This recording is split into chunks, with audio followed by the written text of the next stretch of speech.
Welcome to the Markets Happy Hour podcast, a weekly markets update for investors the world over. Each week we discuss inflation, geopolitics, interest rates, equity markets, and other asset classes. To try to answer the question, what does this mean for my investment portfolio? Let's dive in. When it comes to inflation, so the first point about inflation is clearly we are taking a little bit of the rough with the smooth here. We've spoken about the K-shaped economy, and we've spoken about how the lower end consumer seems to be struggling with affordability as well as in terms of sentiment. And just two things to take. There haven't been that many high level inflation numbers at the moment, but we do have some info on wage rises.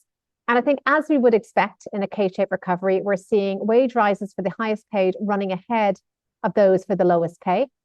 This is probably going to spark more concern about the effect of AI on wages and displacement of the lower earning worker.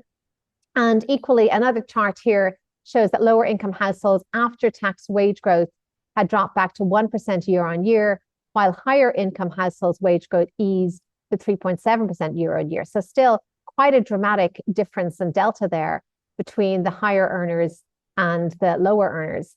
And I think it's appropriate that we're speaking with David based in Finland, which is known as having perhaps a higher tax rate and perhaps less inequality. I'd love to, maybe can you comment on inflation, affordability as you see it from your vantage point? Any perspective you wish, and maybe some about this dispersion. Does this concern you? This is a US chart, but what do you see from your vantage point?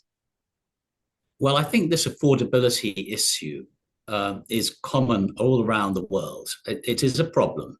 The inflation of a few years ago hasn't led to any price falls, and so things are just more expensive than they were. And the lower earners spend more of their money on the basics, and that is where the pain is being felt. So from Finland's perspective, we have low inflation here, but a rather dull economy for the moment, and that's a challenge.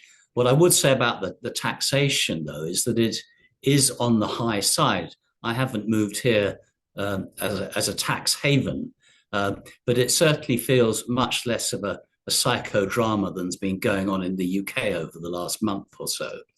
So I think touching on what will happen with inflation and what impact that will have, I think that I'm very interested in how things go in the US.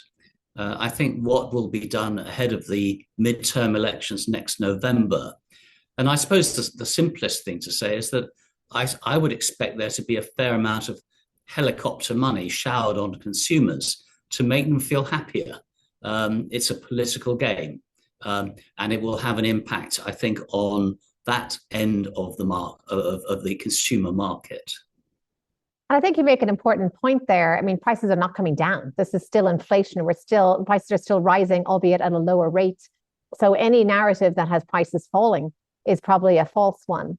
And I think we do have to keep an eye on this lower end consumer, particularly in the US, as that may influence their voting tendency. But equally, it's going to stoke, I think, some of this sense of inequality, which we know has been behind some of the populism that we've seen. So very interesting to bring in Finland there.